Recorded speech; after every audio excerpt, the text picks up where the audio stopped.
Hafaly miarabantsika tsirairay avy manaraka an'izao fandaharana miomana iaona amin'ny Jehova ray izao. Isaorantsika ny avo indrindra fa izy no tompon'ny fahasoavana, izy no namindra fo ary mbola manome fotoana ahafahantsika miaino azy indray amin'ity anio ity. Etontsika zany dia andray ten'Andriamanitra andray ho famelomelomana ho fitaizanantsika amin'ny fahamarinana ao anatin'izao fandaharana hoe miomana iaona amin'ny Jehova ray izao. Titosy toko faharoa. Titosy toko faharoa.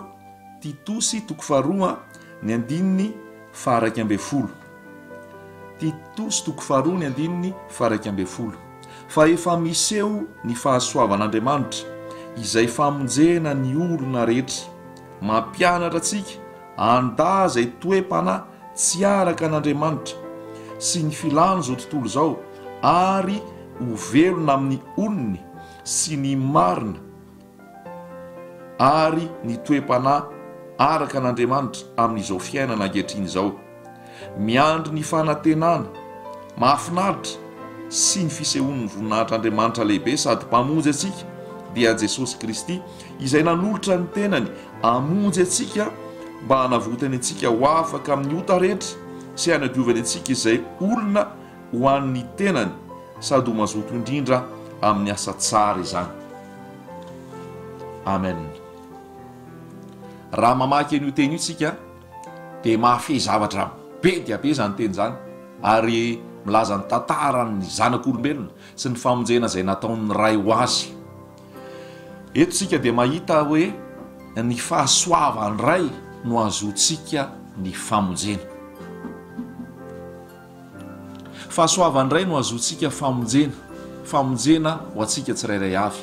Ny fandaharana dia mitondra lohateny hoe miomana iaona amin'ny Jehova. Zany hoe mila fiomanana, ary tsy izay miomana rehetra no tafomana, fa izay miomana rehetra dia nirina dia ho tafomana avokoa. Fa ny vonona hiakatra ary no akarina rehefa ho avy eny amin'irao lanitra ny mpamonjy dia izay vonona rehetrarehetra, izay vonona rehetrarehetra. Ary izay ny anton'izao teny izao, izaranantsika ny fahamarinana, izaranantsika ny teny izay manamasina antsika mba tonga antsika vonona hiakatra rehefa ho avy eny amin'irao lanitra ilay mpanjaka ny mpanjaka sy tompo ny tompo.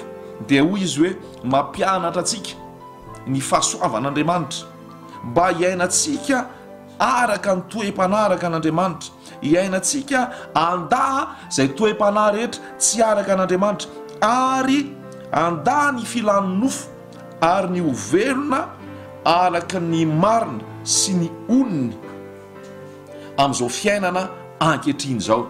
Ny zavatra goavana ary mila fantaritsika tsirairay avy izay manaraka an'izao fandaharana izao, ny olona andova ny fiainana mandrakizay, ny olona ho akarina rehefa ho avy eny amin'irao lanitra Yehosoa-mpanjaka ilay mpamonjy, dia ny olona marina, ny olona nyaina tamin'ny fahamarinana, ny olona mitoetra ao amin'ny fahamarinana. Izay ny olona hiakatra rehefa ho avy eny amin'irao lanitra ny tompo. Izao anefa ny voasoratra, hoy ny voalaza any amin'ny Romanina any hoe tsy misy marina na dia iray akory ary, fa samy efa nanota izy rehetrarehetra ary tsy misy manana ny voninahitry ny ray. Izay ny zavatra misy amintsika olombelona amin'izao tontolo izao. Tsy misy marina na dia iray akory ary tsy afaka namary tenitsika, tsy afaka niomarintsika, nanao asa lehibe ary tsika, nanao zavatra mahagaga sy mahatalanjona ny olona ary tsika, nanao fietsika maro ety ivelany ary tsika. Rehefa tsy marina isika dia tsy marina foana, rehefa ratsy isika dia ratsy foana, rehefa mpanota isika dia mpanota foana. Fa izao lay ray tsy to, lay marina, lay masina indrindra no tonga nofo teto ambonin'ny tany, ary izy lay fahamarinana. Izy rehefa teto ambonin'ny tany dia hoy izy hoe izao ny lalana, izao ny fahamarinana, izao ny fiainana, tsy misy makany amin'ny ray afa-tsy amin'ny alalako.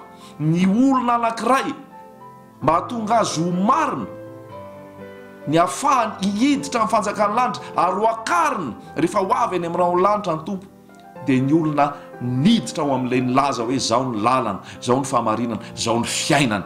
Rehefa ao aminy isika dia afaka amin'ny geja ny ota, afaka migeja ny fahotana, afaka amin'ny lalàny ota, afaka amin'ny hoe tsy maintsy mandanga, afaka amin'ny hoe tsy maintsy manao kolikoly, afaka amin'ny hoe tsy maintsy manolotrolotra kely, afaka amin'ny hoe tsy maintsy manao risoriso rehefa miditra tanteraka ary miaina ao amin'ilay mpanjakampanjaka sy tompony tompo dia Yehoshua Amasia zany.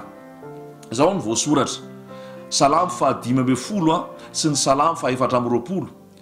Rehefa manam-potoantsika afaka mamaky an'izay fa milaza izy hoe iza no hiakatra ao amin'ny tabernakelinao Jehova. Iza no hiakatra, manontany ny mpanao salamo, iza no hiakatra, manontany izy.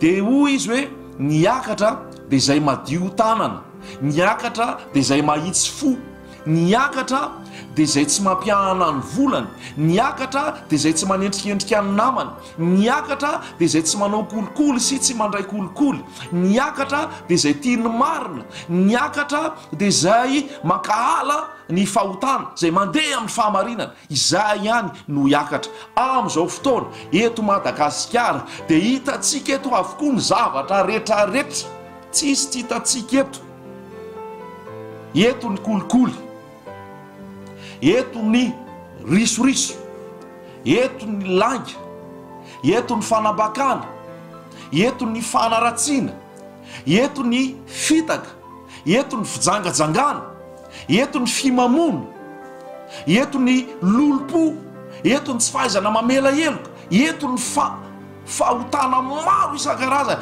eto ny fitiavatena sy fiheverana ny hafa. Hita avokoa zany rehetrarehetra zany ary tsy mivoatanisako avokoa. Eto ny alatra, eto ny samy makao azy, ary tena be da be, ary tena zany ny iainana amin'izao fotoana ao anatin'ny faharatsiana, ao anatin'ny fahalotona, ao anatin'ny fahalovana, ao anatin'ny ota. Hitantsika eto zany manerana Madagasikara amin'ny fiainana ray manontolo. Ary hitantsika eto Madagasikara ihany koa nefa trano fivavahana maro be, isaky ny alatrano dia misy trano fivavahana, isaky ny tanàna zay ale dia hita fa misy trano fivavahana, hita fa misy fiarahana mivavaka, hita fa misy olona mivavaka sy mihira fiderana. Fa maninona nefa no zany ny zavatra iainana nefa misy an'izany fiarahana mivavaka, misy trano fivavahana, misy fitoriana ny tenin'ny ray. Fa maninona no hita eto nefa ny fahotana maro isan-karazany, ny fijangajangana, ny fampirafesana, ny tsy fiampatokisana, ny fahalotona maro isan-karazany. Maninona no miopapana zany? Kanefa misy ny ataontsika hoe fiangonana, misy ny trano fivavahana, misy ny antsoina hoe mpanompon'Andriamanitra. Mampametram-panontany iny zany, mahatonga sainy zany. Fa inona no zaraintsika mpanompon'Andriamanitra any amin'ny toerana zay izy hivavahana, any amin'ny toerana izaraina ny tenin'Andriamanitra? Inona no ampianarintsika ny olona? Inona no vohizitsika any? Inona no torintsika any? No dia faharatsiana no mitoetra, no dia fahalotona ny ainana, no dia fahoriana ny ainana ny vahoaka maro. Inona no zaraina any? Inona no ampianarina any? Inona no hitoriana any? Inona no himasoantsika any?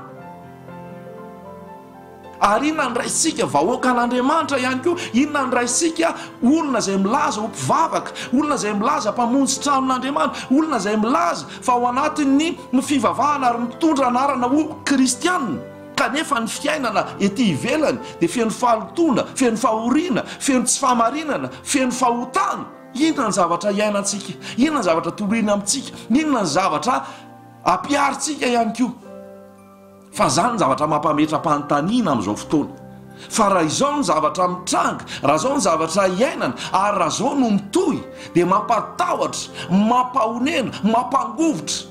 Fa ho vitsy no akarina rehefa ho avy any amin'ny raolanitra ilay mpanjaka tsy toa. Satria ny ho raisiny dia fiangonana masina, tsy misy petipetana, tsy misy fiketronana, tsy misy fahalotona, fa fiangonana be voninahitra sady tsy manan-tsiny. Ny mampalahelo nefa dia tsy zany ny zavatra iainana, tsy zany ny zavatra misy. Ary hoy ny tenin'ny ray, ary marina izy raha milaza an'izany hoe maro no antsony fa vitsy no vonjena. Hoy ny teny hoe ity firenena ity manaja amin'olona fa ny fony kosa lavitra. Mampalahelo zany zavatra zany, ary zany ny zavatra mitranga. Hoy afa amin'ny fanontaniana tery aloha tery hoe inona moa zany ny zavatra ampianaritsika zay mpanompon'Andriamanitra, zay mpampianatra, zay mpizana ny tenin'Andriamanitra amin'ny vahoaka. No dia fahoriana no hita, fahotana maro isan-karazany no hita, no dia tsy matahotra n'Andriamanitra ny vahoaka, tsy matahotra ny ray ny olona, fa sasa manota, sasa mandainga, sasa mangalatra, sasa mijangajanga, sasa mampirafy, sasa manao kolikoly, sasa manao risoriso.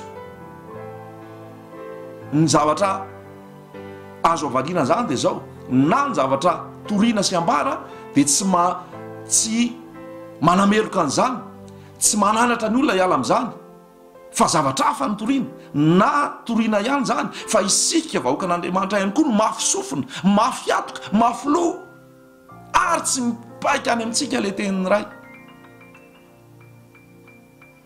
Fa raha zany no mandinika, ary raha zany no mijery ny zavatra misy, dia malahelo amin'laza fa ny akamaroany dia tsy mananatra ny olona amin'ny fahotana. Ny akamaroany dia tsy mitory ny fibebahana sy ny fialana amin'ny ratsy. Ny akamaroany dia tsy mananatra ny mpijangajanga, tsy mananatra ny mpanao kolikoly, tsy mananatra ny mpanao risoriso, tsy mananatra ny mpandainga, tsy mananatra ny mampirafy tsy matoky ny vadiny, tsy mananatra zay ao amin'ny fahotana, fa mijery maso fotsiny ary mandambolambo, manafisafo, ary mbola milaza fiadanana, mbola milaza fampaherezana, mbola milaza fiainana mamirapiratra. Fa raha izany ny toeran'ny olona, mamitaka olontsika, mamitaka vahoakantsika. Raha totsika ka miteny hoe iadana ianao, raha totsika ka miteny hoe ho sabatra ianao, raha totsika ka miteny hoe ahomby ianao, ho tafita ianao, ilamina zavatra rehetrarehetra ataonao, raha izany no ambarantsika dia mamitaka olontsika, ary miteniteny fontsika, ary mampandainga olona isika, mampandainga ny raitsika. Fa ny tian'ny ray dia nitenenantsika ny fahotana, mba ialan'ny olona amin'ny fahotana, satria ny fahotana no tsy fahamarinana, ary zay ao anatin'ny tsy fahamarinana dia sy hiara-hiakatra amin'ny ray raha tonga any amin'ny raonlanitra izy. Matetika mahavarianantsika any amin'ny trano fivavahana sy ny atoko-pivavahana sy ny fikambanana dia resaka vola ny tena mibany. Mieritreritra zay azona vola, mieritreritra zay ahafahana manao fanitarana trano, na manova fitaovana ao amin'ny trano fivavahana, na manova fiaingona ao anatin'ny trano fivavahana, na rideau na drap, na manova fanaka, latabatra, seza, ny tablio sy ny sisa sy ny sisa maro samihafa. Lasa izany no tena mibana, ny azona vola, ny azona rena, ny azona fahombiazana eto amin'ity tany ity, nefa tany hopitena, tany olo hopotika, hodorana sy hosimbana, kanefa dia zany no mibana ao amin'ny trano fivavahana. Mampalahelo zany, mampatahotra zany, ary mila angitsy zany satria tsy fahamarinana, ary mila ravany zany satria vola foana ny voiziny, vola foana ny tadiavina. Resaka fisehoana ety ivelany, resaka famonjena fotoana amin'ny resaka adiny 4 na adiny 2, resaka andro sabotsy na lahady, izany no zavatra toriana.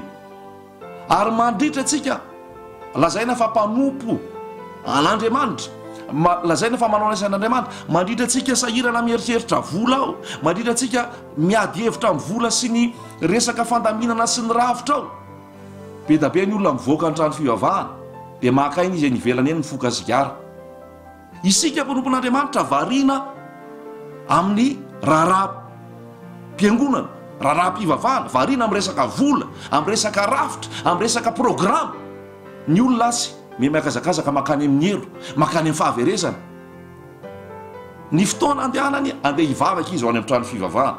Fa izao manomponompoka kely ny trano fivavahana, any tenako izao mihitsy ny mahita an'izany, manomponompoka kely ny fivavahana, lasa ny tanora mivoaka ny trano fivavahana, mivoaka mihitsy dia any ivelany izy mifoka sigara, baiboly eny amin'ny tanany ilany any.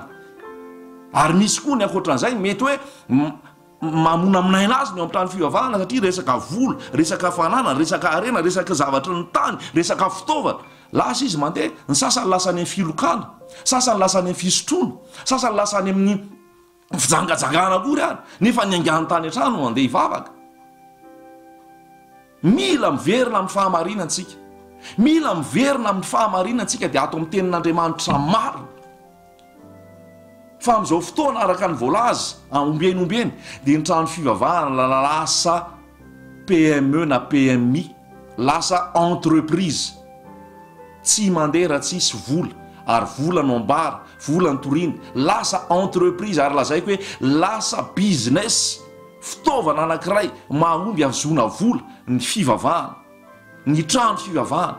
Mila akatona reny satria vao mainka mitarika olona fahotana, ary indrindrandrindra any amin'ny trano fivavahana, any amin'izay antsoina hoe fiangonana, any no ahitana ota mahatsiravina mihoatra ny hoe zay any amin'ny olotsotra any amin'izao tontolo zao.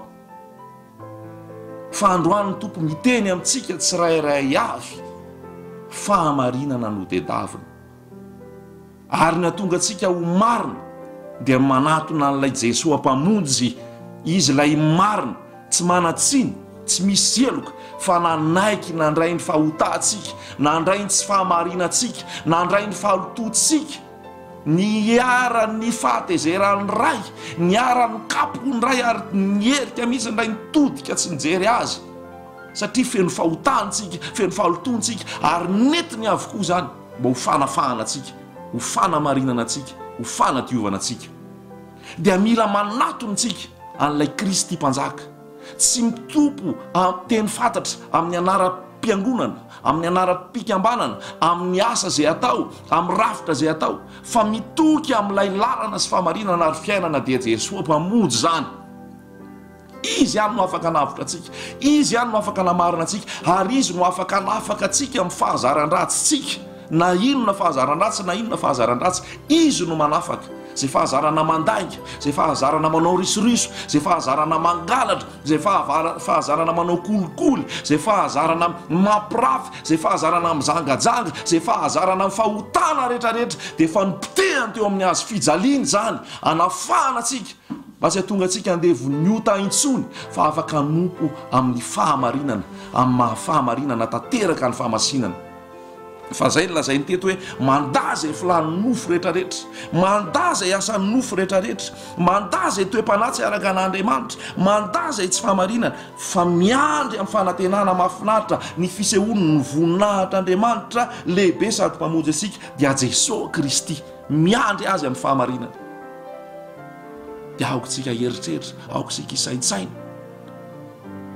fa ny tenin'ny ray no manamarina atsika, tenin'ny ray no manamasina atsika, ary ny tenin'ny ray rehefa raisitsika manadio atsika tahaka ny rano io, manamasina atsika. Sany hisaintsaina ny tsirairay avy, sany heritreritra ny tsirairay avy, fa ny azona ny famonjena, ny azona ny fahamarinana dia ao amin'ilay marina. Dia iza ny marina? Jehova ray, Jesosy Kristy, izy no marina. Dia ho amintsika tsirairay avy zany teny zany, tsarovy ho antsika tsirairay avy zay mpitondra fivavahana, ho antsika tsirairay avy zay milaza fa ao anaty fiangonana, ao anaty atoko-pivavahana, ho antsika tsirairay avy zay manana andraikitra ao amin'ny fiangonana, manana andraikitra eo amin'ny firenena, tsarovy fa mbola ho avy fotoana zay ampamoahana atsika ny zavatra rehetrarehetra nataontsika. Tsy hitan'ny olona zany, tsy fantatry ny olona, fa ny ray mahita azy ary fantany avokoa. Ary ho avy ny fotoana zay hisiny ny fitsarana, ka raha tsy mibebaka sika, tsy miala amin'ny ratsika, dia ho voatahiry any daholo zay fiafina fenana sy tsy fahamarinana rehetrarehetra nataontsika, ary ho avy ny fitsaran'Andriamanitra zay tsy afaka hialana. Fa mila mibebaka sika manaiky ny tompo, dia ho azy ihany ny voninahitra tsika tsirairay avy handray ny fahamarinana, ary anisan'ny noakarina rehefa ho avy any amin'ny rano lanitra izy. Amen.